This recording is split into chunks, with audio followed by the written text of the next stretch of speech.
All right, everyone, we're going to talk about chlorophyll today. For those of you who might have not been on earlier this morning during the welcome, my name is Tamara Lipsey. I'm an aquatic biologist with the Michigan Department of Environment, Great Lakes, and Energy. I've been with the department for 23 years, and as a biologist, do a lot of the sampling that you can do as part of the CLMP program. There's a picture of me in my younger years doing some Secchi disc measurements. I also do snorkeling for vegetation, do all the other parameters, including chlorophyll, and I also do stream and river sampling as well. So I'm hopeful that I can help answer questions if you have any. So first of all, before we get into the weeds of how to sample, let's go over what chlorophyll is. So it is, and then, well, that's what we're going to do first. And then we'll talk about how to sample it. And then we'll talk about the procedure in MiCorps. And then we'll talk about how we preserve it and submit the sample. So first, chlorophyll is a green pigment found in algae plants and some bacteria. It's essential for photosynthesis, which is the process by which plants turn sunlight into chemical energy for growth. Chlorophyll absorbs that sunlight and then uses the energy plus carbon dioxide and water to make sugar molecules and oxygen.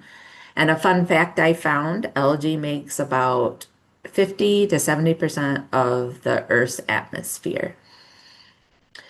Chlorophyll A is a type of chlorophyll, and it's the type we test for. There's lots of different types, but in Michigan and the upper Midwest in general, chlorophyll is the pigment that's found in green algae and blue-green algae, and it's what gives plants and algae their green color. So that is the one that we test for. So many of you know that algae is an organism. It's most often single-celled. If it has multiple cells, it is considered simple. So it doesn't have true roots, stems, or leaves. Most algae is aquatic, and algae can be found in all of our rivers, streams, and lakes. And it's essential because algae provides oxygen and also food for other organisms. They support the food chain. So without algae, you won't have any insects, fish, or other aquatic organisms. And as part of the CLMP program, you're going to collect a water sample, filter the algae from that sample, and then freeze it. And then at the lab, the algae cells that are on the filter from what you collected are dissolved in a solution, and then the chlorophyll A is released, and then they use a machine to measure the concentration of chlorophyll.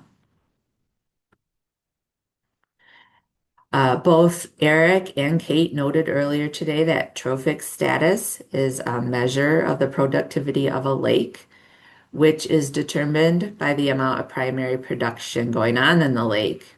And primary production is photosynthesis. So it makes sense that measuring chlorophyll is a way to measure productivity.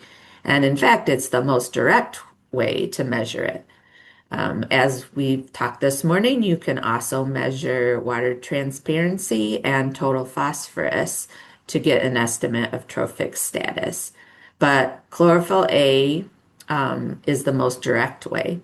It's also the most technical, so this is why we ask people to not collect it until their second year of participating in CLMP.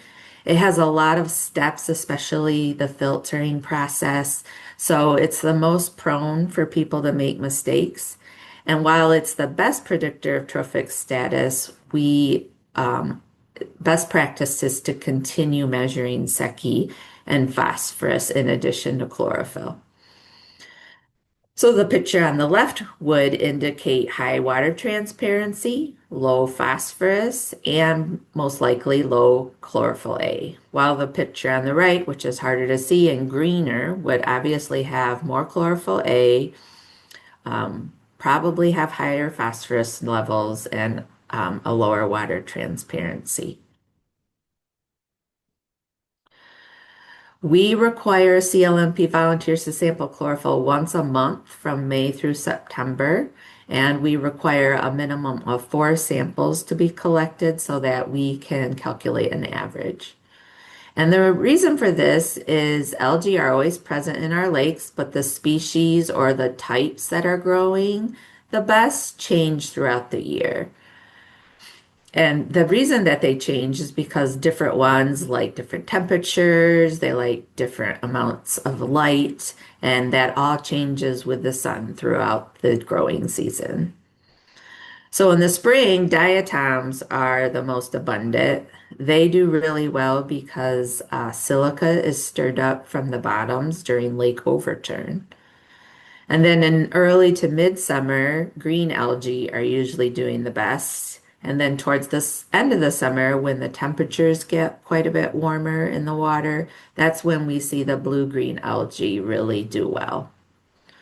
So by sampling 5 times over the summer and collecting a water sample throughout the water column, we can capture this variability in algae production.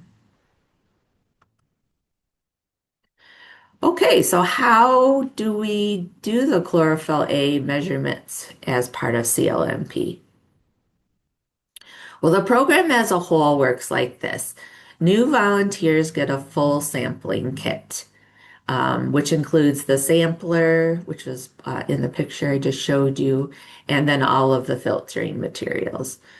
If you decide you do it one year and decide that you want to keep measuring chlorophyll, which we hope you will, then returning volunteers will get just a refill kit at a reduced cost because the sampler can be used year after year.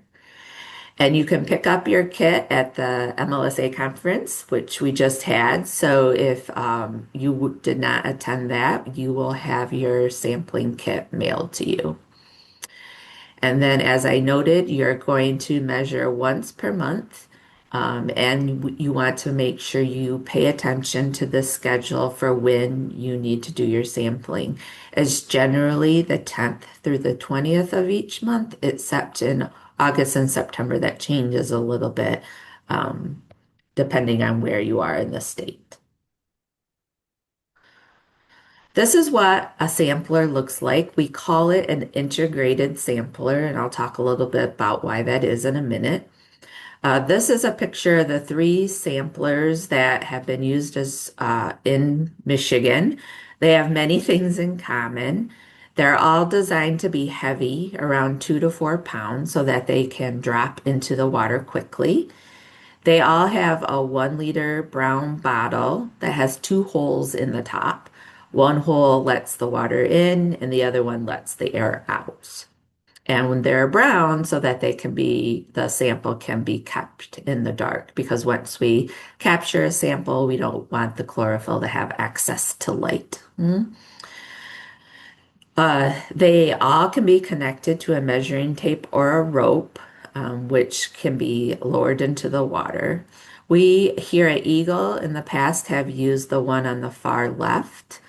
And for decades, we have used the one in the middle with the can. And this year, we're going to pilot the use of a 3D printed one that's blue there on the right. Here's just a close-up of that sampler. You can see it will have a cable and a carabiner attached to a lid that can be twisted, and then it will also, it has a cap, that pointy part at the top, which has the holes in it. And as I noted, the body itself holds a 1 liter brown bottle, and in the bottom there, encapsulated in the plastic, is those weights. Note that the volunteer has to supply the rope or the tape for the sampler and mark it with different depths. This is just a close-up of taking the sampler apart and those two tubes that I talked about for water and air transfer. And we want you to report back to us if you get one of these, what you think. As I noted, it's a new kind of prototype we started this year. It's the first time, and we are making them in-house at Eagle. So we have opportunities to change the design for next year if needed. This is an image of the can type. Some of you might be receiving the can type this year. We just didn't quite get enough produced in time, and we want to make sure you can sample during that scheduled period that you need to sample. The sampler works great. It has just a few more parts, and our videos actually have the can in it. So all of the training videos will show you how to take the sampler apart. We'll see that in a little bit. So it's called an integrated composite sample because we're trying to get a water sample from the entire water column, but the part of the water column that we're trying to get is called the photic zone.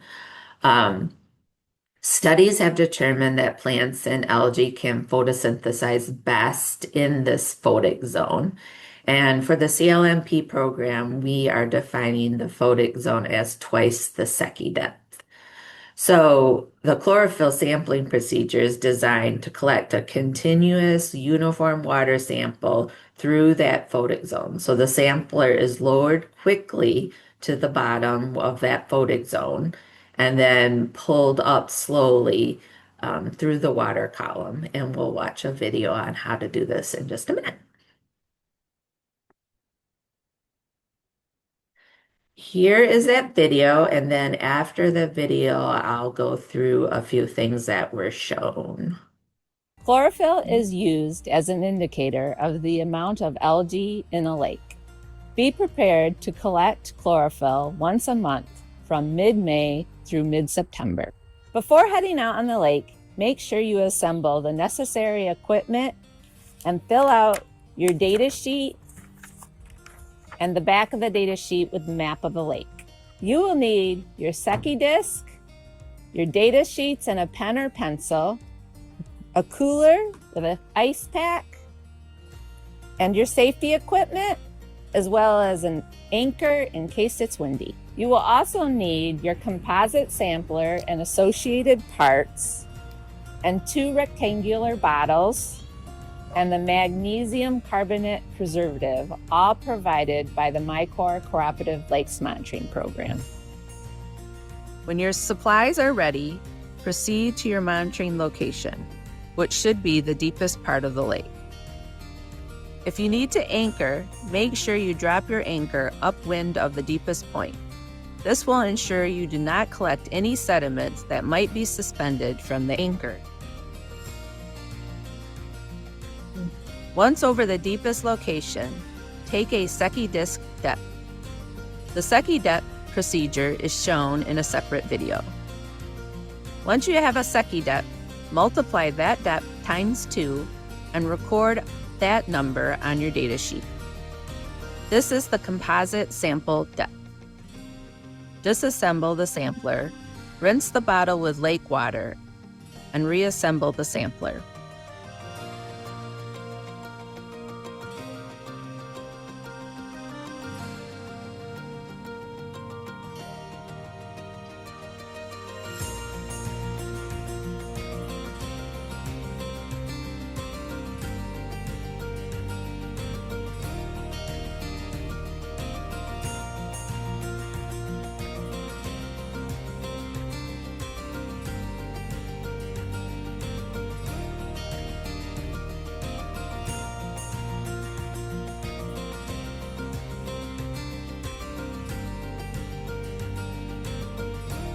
Clip a clothespin on the measured line at your calculated composite sample depth. Place all of the line into the lake so it does not get tangled. Release the sampler into the lake, allowing it to free fall until the clothespin is at the water surface.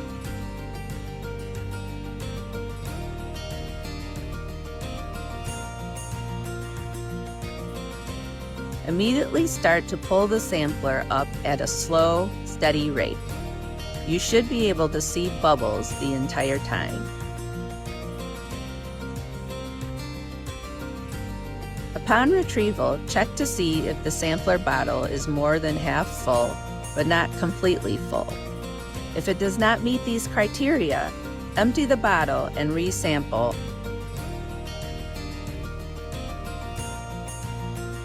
Gently mix the sample bottle and rinse both of the rectangular brown bottles with a small amount of sample.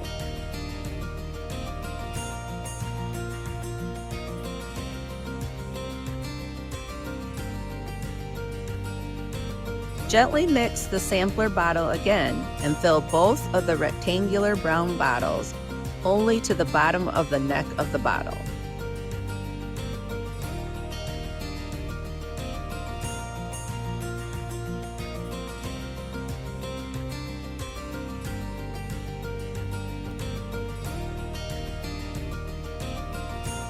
Vigorously shake the magnesium carbonate bottle.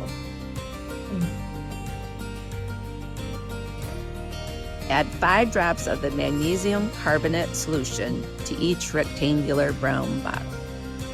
Replace the caps firmly and gently shake the bottles to mix.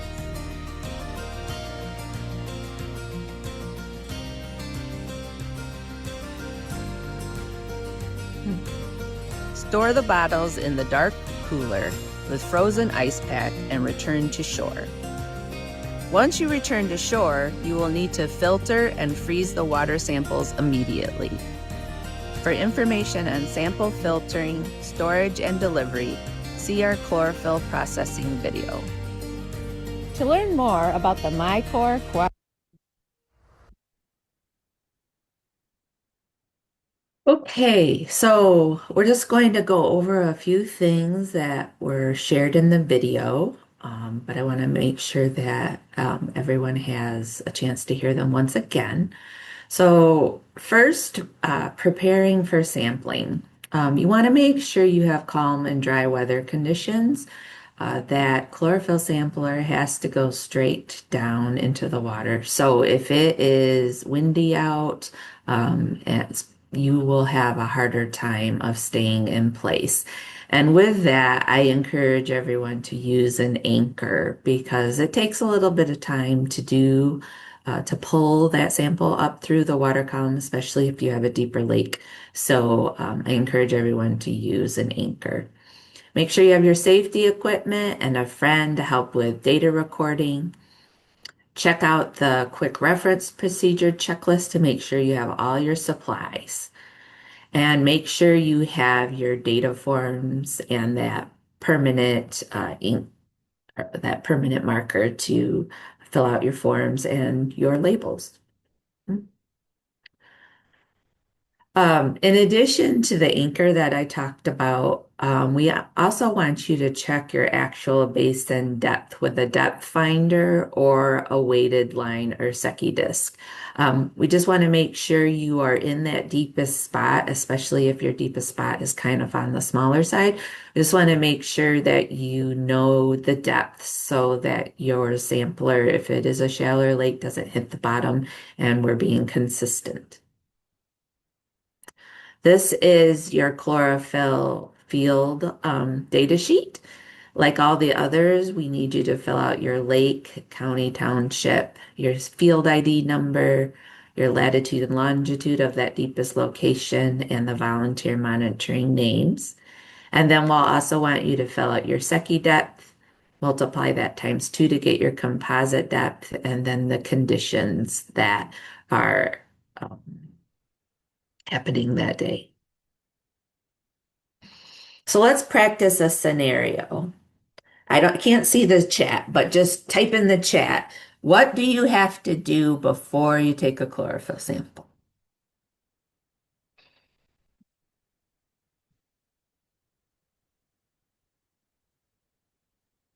Hopefully people are saying take a Secchi depth. That's the first thing you have to do. So in this scenario, the Secchi depth is only 1.5 feet deep. You can picture here, you can see it's a pretty productive lake and it's green, so we can only see 1.5 feet. So what is the composite depth?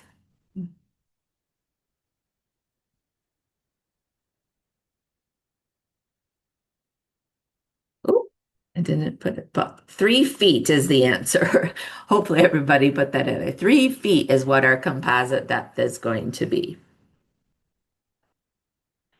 So that's where here we'll fill out that Secchi depth is 1.5 feet and then the composite depth of 3 feet. So what happens if your lake is too shallow to go twice the Secchi depth? Let's say your lake is only 10 feet deep and the Secchi depth is 7 feet. What you'll do is you're just going to make sure you know what the depth is, record that depth, and then subtract 1 foot as your composite sample depth. And we subtract that foot so that your composite sampler doesn't go into the muck or whatever's on the bottom of your lake. What if you say, I can see my Secchi disk at the very bottom of the lake? Let's say again that let's say your lake is 15 feet deep, but you can see it all the way to the bottom. Your composite depth would be 30 feet. So again, you're just going to record what the depth of your sampling point is. So in this case, it'd be the 15 feet and minus 1 foot, so 14 feet. Again, so that you don't hit the bottom of the lake with your sampler. So first, you need to prepare your composite sampler. This will be done out in your boat. You'll take the sampler apart. If you have the blue one, you'll just remove the lid and the top. And then you will take that brown liter bottle and you will rinse it with lake water. And then once you rinse it, you will need to reassemble the sampler. You're going to use a clothespin to mark the composite sample depth on the rope. We do this so that you just remember how deep you need to go and have a visual of how deep it is. It's easy to lose track of the marks on your rope. Um, And then you're going to put all of your rope or your measuring tape into the water at once so that it doesn't get tangled. And you're going to release the sampler until the clothespin is at the water surface. So just to yourself, think, how should you lower the composite sampler? Are you going to throw it from the boat? Are you going to slowly lower it down on the side of the boat? Or are you going to lower it quickly on the side of the boat and then raise it? Hmm?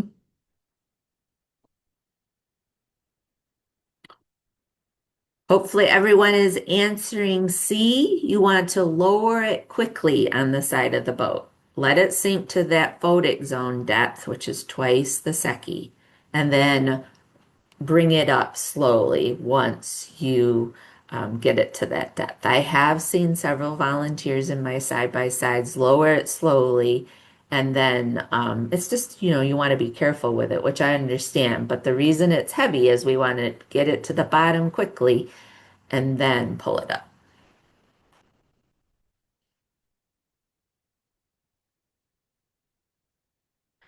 So when you get it back to the boat, you want to make sure that the bottle is at least halfway full, but not completely full.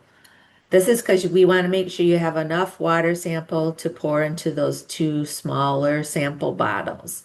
If it's less than half full, you'll need to start over and pull it up more slowly. So this happens to me quite often because I just am impatient and I'm pulling it up too fast, especially if it's a shallow lake or at least the composite depth is shallow. If you bring it to the surface and it's full, you need to dump it out and start over again. And that means you need to pull it up more slowly. So in the video, it shows you looking for bubbles. So especially when it gets closer to the surface, you'll be able to see those bubbles. And that means water is still going into the bottle. If you don't see bubbles, that means it's already full. Once you get your sample successfully, you're going to remove the bottle from the sampler. With the newer samplers, you might be able to just remove the top of the sampler and but you want to swirl your larger bottle gently to mix it in case some of that algae is settling to the bottom. And then are going to pour a small amount into the two smaller brown bottles. In the video, it says they're rectangular. You can see that in the picture here. Um, in more recent years, we also have some like cylinders, but they're smaller brown bottles. Um, and then once you rinse your smaller brown bottles, you're going to swirl the larger bottle again to make sure there isn't any algae settling to the bottom. And then you will fill the two rectangular brown bottles. After that, you want to preserve your samples right away. This is one mistake I have seen volunteers do is they don't preserve until they get back to their kitchens, but we want you to preserve those samples out on the boat. So as soon as you're done pouring from your bigger bottle into the smaller bottles, we want you to drop 5 drops of the magnesium carbonate into each bottle. Again, you are going to have to shake that magnesium carbonate pretty hard. It settles out. You'll see white solids in the bottom. We want you to shake it up before you add 5 drops to each of the small bottles. And then put the caps back on and then mix them gently to get that preservative throughout the sample. And then we want you to keep it cold until you can return to shore and do the processing. So I'm going to stop for a second. Joe or Eric, could you let me know if there's any questions about the sampling procedure before I move on to the filtering step? Sure, yeah. The only question that came in about it was, will they get a copy of the procedures that they can follow along? So we shared in the chat that with your sampler or your refill kit, you'll receive a printed copy of these procedures, and that we also provided the link where you can print them from the website. Okay, great. And just remember, all of the videos are online as well. Okay, so time to filter. So we're going to watch another video of this filtering process, and then I'll again go over some of the steps. Hi, my name is Tamara Lipsey, and I'm an aquatic biologist with the Michigan Department of Environment, Great Lakes, and Energy. Today we're going to demonstrate how to filter a chlorophyll sample using the MiCorps Cooperative Lakes Monitoring Program protocol. To see how to collect a chlorophyll sample, please see our other video on chlorophyll sampling. After a chlorophyll sample is taken, the brown bottles should be kept in a cooler with an ice pack out of direct light. Before you take your bottles out of your cooler, check and make sure you have all of your equipment. A coffee filter or paper towel, a 60 milliliter plastic syringe, flexible plastic tube, filter holder, 2 membrane filter discs, tweezers and a large safety pin, 2 sample storage vials and caps, 2 chlorophyll sample labels, aluminum foil, and a fine tip permanent black marker. The best place to filter a chlorophyll sample is at a sink inside out of direct sunlight. So let's get started. Unscrew and open the filter holder. Using your tweezers, remove the black O-ring and set it to the side. Open the bag of filters and note that there are both white and blue circles in the bag. The blue pieces are the filter separators and should not be used. The white pieces are the actual filters. Using your tweezers, remove a filter without touching them with your fingers. Center the filter on the screen side of the filter holder and place the O-ring on top of the filter. Screw the filter holder back together until it is snug and place it to the side.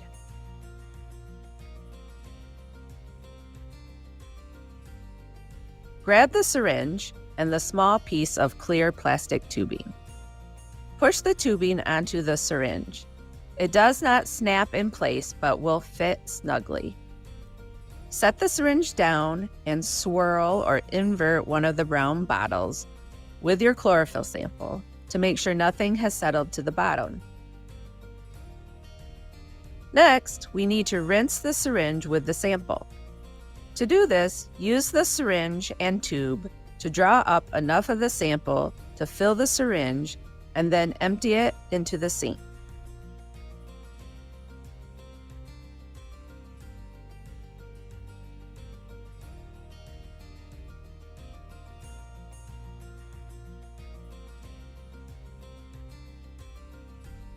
Immediately use your syringe and tube to collect another sample from the bottle.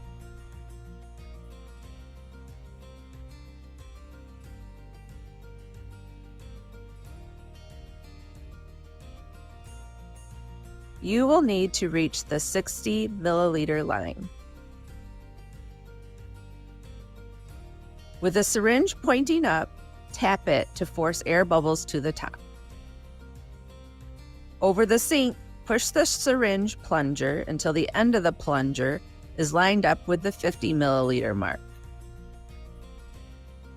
Remove the plastic tube and attach the filter holder to the syringe. Like the tubing, it does not snap into place, but you can get it to fit snugly.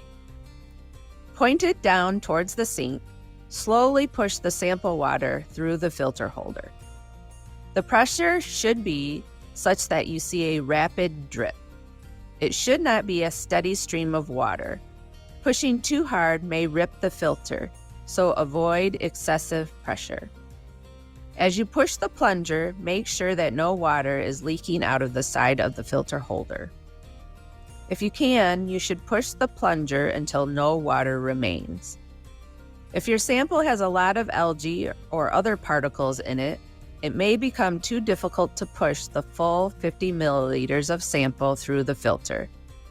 In these situations, stop pushing and note how much water you were able to filter on the datasheet. After filtering the water, separate the filter holder from the syringe and unscrew it carefully to view the filter.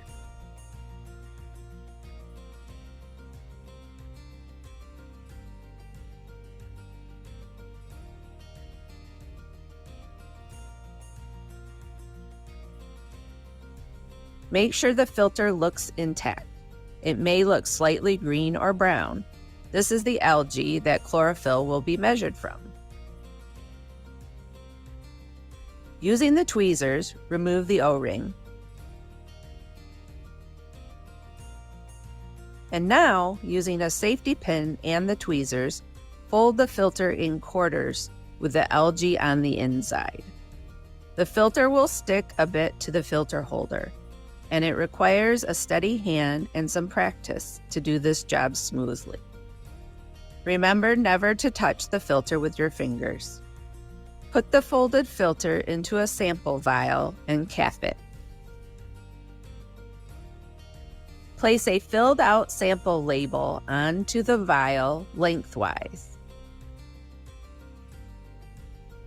Let's take a look at what a correctly filled out sample label looks like. Please use a fine-tipped permanent black marker to fill out the sample labels. You will fill out the lake name and ID.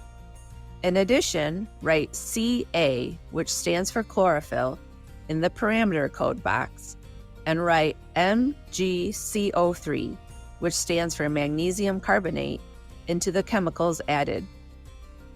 On the label for the second sample, write REP next to the lake name.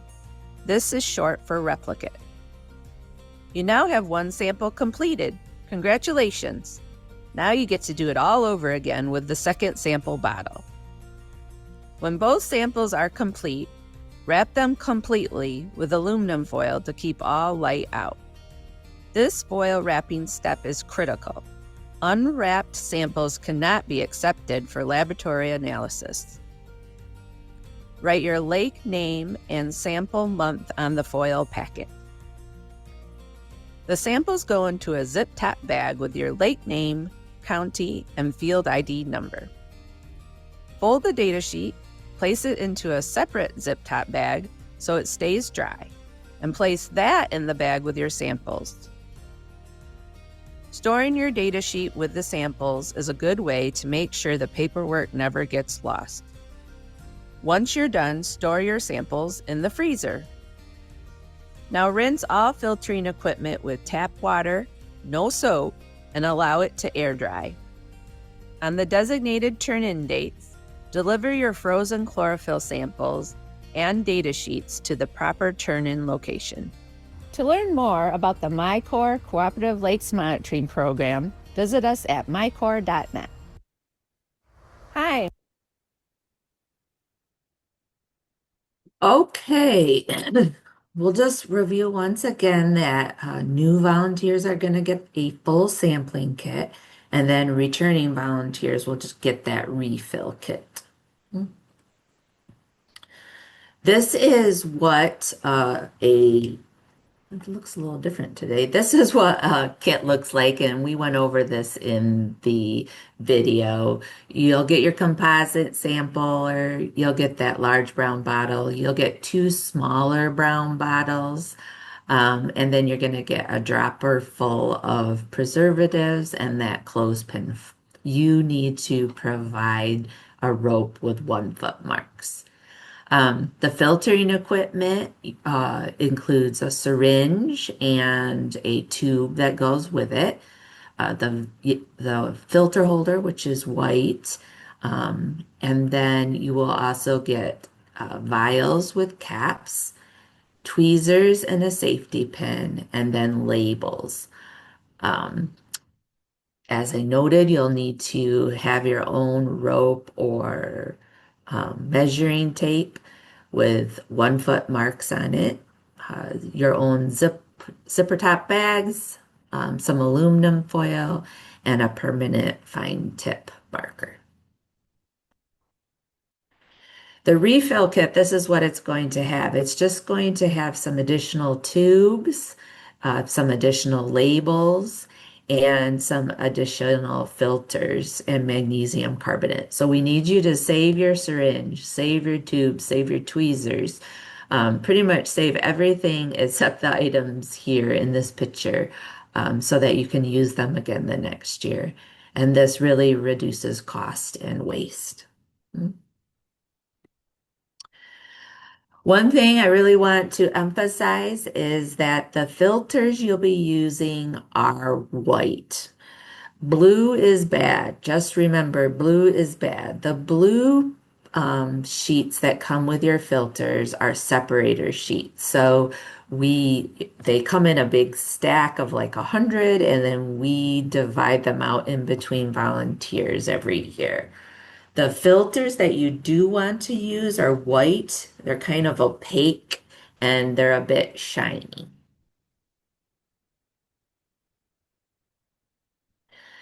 I noted in the video that sometimes you might not be able to filter an entire syringe full, the 50 cc's that we want you to filter. This is because sometimes the algae is going to clog up that filter and you just won't be able to push any more through.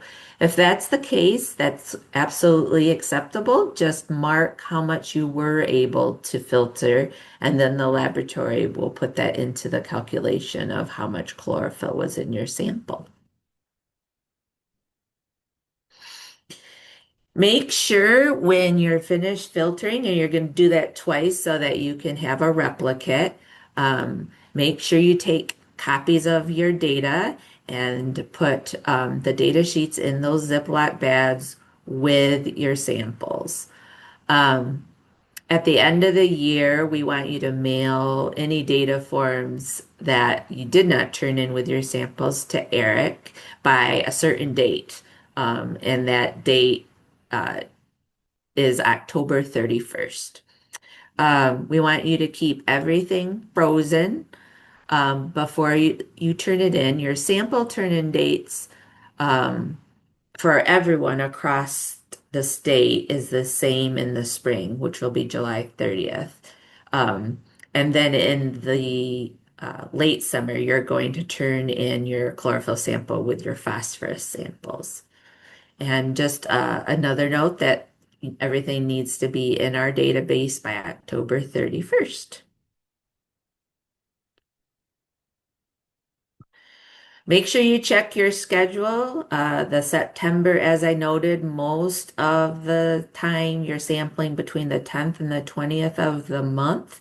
Um, but in the later in the summer, in August and September, those dates can change. So make sure you take a look at what county you're in and when you need to do your sampling. Common reasons that chlorophyll samples get rejected. Sometimes they're collected at the wrong time. Samples collected outside of that interval will be rejected. Sometimes samples are collected using that separator sheet. Remember, blue is bad. Those separator sheets don't dissolve, and they don't filter like they're supposed to. So often our lab will know that a separator sheet was used because it's still in the tube when it should be dissolved. Um, Another common one is samples are not wrapped in foil. We want to make sure when you're done filtering that you wrap your samples and then write on the foil the name of the lake and the month. And then that helps the lab with sorting out your samples. And the last reason is incorrect deliveries, people trying to bring their samples late. If you forget to drop off your samples or you can't turn in your samples at the drop-off location on the assigned date, just contact us for instructions on safe way to ship it. Unexpected shipments, if you just show up or if you just ship them, they'll thaw and they'll be rejected. And that is all I have, and we have a lot of time for questions if there are any.